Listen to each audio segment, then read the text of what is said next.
Hello mga moms, for today's video, eto nga't umalis kami. Dahil ngayong araw nga naisip kong mag-day off.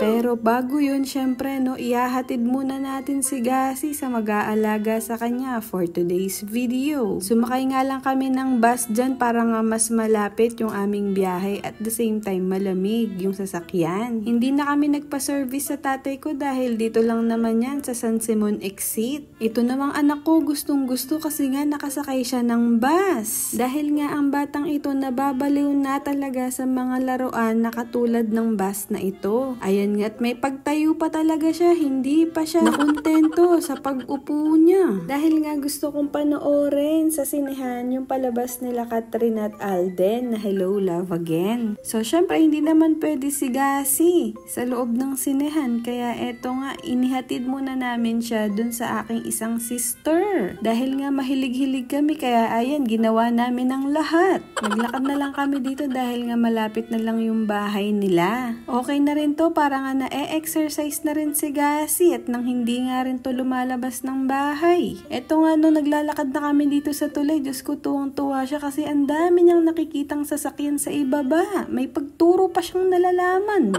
Minsan ko lang naman gawin to, hindi naman ako araw-araw umaalis ng bahay. Kaya ayan, meron tayong pagkakataon para gawin nga na mag-day off for today's video. Eto nga't nakarating na kami dito sa bahay ng aking sister. Pagdating nga namin, nagluluto na siya ng pananghalian nila. Pagkatapos nga nang sinilip ko nga si Gasi dito sa kwarto kung anong ginagawa nila. O diba? Masaya naman ang batang maliit kasi nga meron siyang kalaro for today's video. Pero ang hindi niya alam, tatakas ako. Nandito lang din naman sila sa bahay. Kaya ayan, nagkaroon tayo ng pagkakataon. Diyos ko, thank you Lord. Minsan mo malyari ni. Minsan lang talaga itong mangyari. Mula nung pinanganak ko si Gasi, hindi pa ako nanood ng sine dito sa Pilipinas. And after nga nun, umalis na kami para din maaga din kami makabalik. Mga 10 o'clock nga to ng umaga para nga maabutan namin yung first full show ng palabas ng Cat Den. Katulad din ng kanina, naglakad lang din kami hanggang dun sa sakayan kasi nga malapit lang dito. Tapos nga eto, nagkukwentuhan kami ng kapatid ko dito, Diyos ko. Sabi ko nga sa kanya, minsan lang mangyari to. Kaya sabi ko din sa kanya, sulitin na natin ang pagkakataon na to.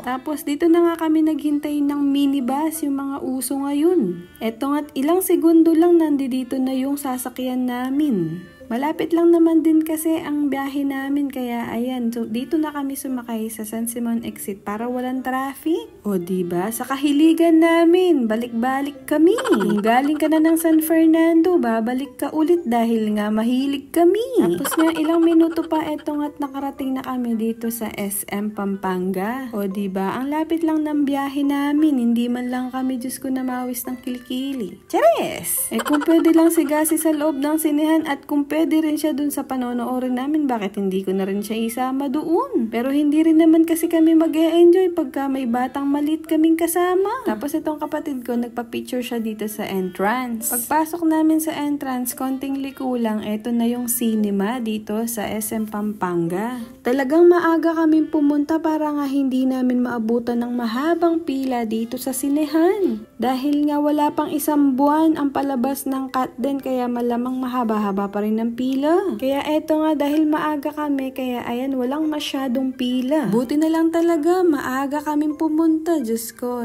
kung hindi pa kami makakapili ng mauupuan namin. Pinag-uusapan nga namin dito kung anong gagawin namin pagkatapos. Nung kami na yung magbabayad sa cashier ng cinema, eto nga't nagulat kami, walang masyadong manonood ngayong araw. Sabi ko pa nga sa kapatid ko, tamang-tama at walang masyadong kasama sa loob ng sinehan. So eto na nga at nakabayad na kami ng ticket namin. Then after namin magbayad, pinuntahan namin yung screen kung ano pa yung mga palabas na pwedeng mapanood.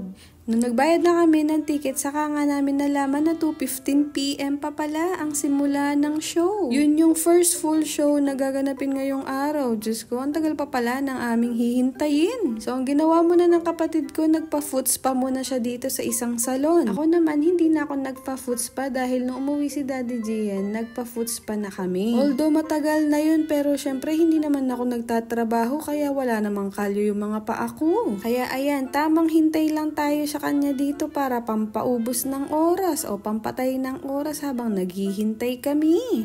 Kaya ayan, tamang video-video lang ang ginagawa namin dito. At tungat meron pa akong palaman-laman na magpa-video dito sa kapatid ko. Diyos ko, tignan nyo naman, kunwari hindi ko alam na binivideohan niya ako pero cellphone ko yung gamit niya. Charis! Tapos itong kapatid ko, wala rin pala siyang dalang cash. Kaya eto, lumabas na ako para nga kumuha ng cash. Ang hirap pa dito, isang machine lang ang gumagana. Yung video, hindi rin siya gumagana. Then after ko nga siya dyan, sinundo ko na nga din siya. Kaya eto nga't kumain na rin kami dito sa Samgyeopsal. So dahil nga 2 PM pa yung palabas na ating panonoorin, kaya eto sabi ko nga sa kanya, kumain muna kami. Tamang-tama pagkatapos namin dito, diretso na rin kami doon. At tamang-tama din na hindi na kami bibili ng popcorn. Dahil dito pa lang busog na busog kami. Diyos ko, ngayon lang ako nakakain ng Samgyeopsal na walang asungo. Charis! Siyempre, no, pag meron kang batang maliit, hindi ka naman makakakain ng maayos. Wala kang gagawin kundi habul-habulin siya tapos may pinapakain ka pa sa kanya. Ay, rugone, megwalwal yung nginda. Charis! Then after nga namin kumain, dumiretso na kami sa sinehan. Tignan nyo naman. Ang haba-haba na ng pila. Diyos ko, buti na lang talaga maaga kaming dumating dito para nga bumili ng ticket. So dahil bawal nga mag-video sa loob ng sinehan, kaya eto, pauwi na kami. Binilhan ko na lang sila ng Dunkin Donut para sa pasalubong. So eto nga, nakapila na kami dito sa minibus na aming sasakyan pabalik kay Gasi. Yun lang, tapos na. Bukas ulit.